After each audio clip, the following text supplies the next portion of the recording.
পরীক্ষার প্রথম দিনেই দুই পরীক্ষার্থীর পরীক্ষা বাতিল করা হলো। প্রশ্নপত্রের ছবি তুলে সোশ্যাল সাইটে ভাইরাল করার ঘটনায় দুই পরীক্ষার্থীর পরীক্ষা বাতিল করলো মধ্যশিক্ষা পর্ষদ।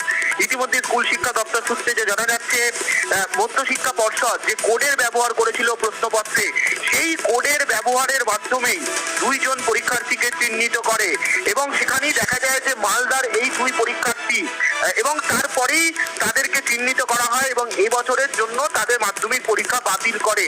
যদিও আনুষ্ঠানিকভাবে মধ্যশিক্ষা পর্ষদের তরফে এই বিষয়ে কোনো বিবৃতি দেওয়া হয়নি, কিন্তু যেটা সূত্র মারফত জানা যাচ্ছে দুজন পরীক্ষার্থীর পরীক্ষা বাতিল করা হয়েছে। তার কারণ পরীক্ষা চলাকালীন সময় মোবাইল ফোন নিয়ে প্রশ্নপত্রের ছবি তোলা হয় এবং সেটি সোশ্যাল সাইটে ভাইরাল করার মতো ঘটনা ঘটানো হয় এবং চেষ্টাও করা হয় এবং তারপরে মধ্যশিক্ষা পর্ষদ তদন্তে নামে। তার কারণ মধ্যশিক্ষা পর্ষদ প্রত্যেকটি প্রশ্নপত্রে একটি করে কোডের ব্যবহার করেছে, যে কোডের নম্বরটি লিখতে হবে পরীক্ষার্থীদের উত্তরপত্রে।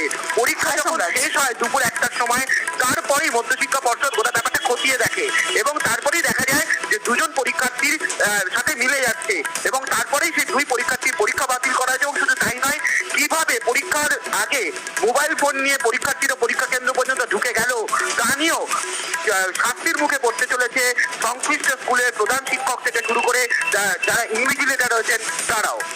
বেশ, দুই পরীক্ষার্থীর পরীক্ষা বাতিল, মাধ্যমিকের দুই পরীক্ষার্থীর পরীক্ষা বাতিল, প্রশ্নের ছবি তুলে ভাইরাল করে দুই পরীক্ষার্থী এবং ভাইরাল করার পরে শাস্তির মুখে সংশ্লিষ্ট দায়িত্বপ্রাপ্ত শিক্ষকরা। কারণ এখানেই প্রশ্ন উঠছে যে কি করে মোবাইল ফোন নিয়ে পরীক্ষা কেন্দ্রে ঢুকলো দুই ছাত্র, এই নিয়ে এই প্রশ্ন উঠছে, তাই শাস্তির মুখে সংশ্লিষ্ট দায়িত্বপ্রাপ্ত শিক্ষকরা।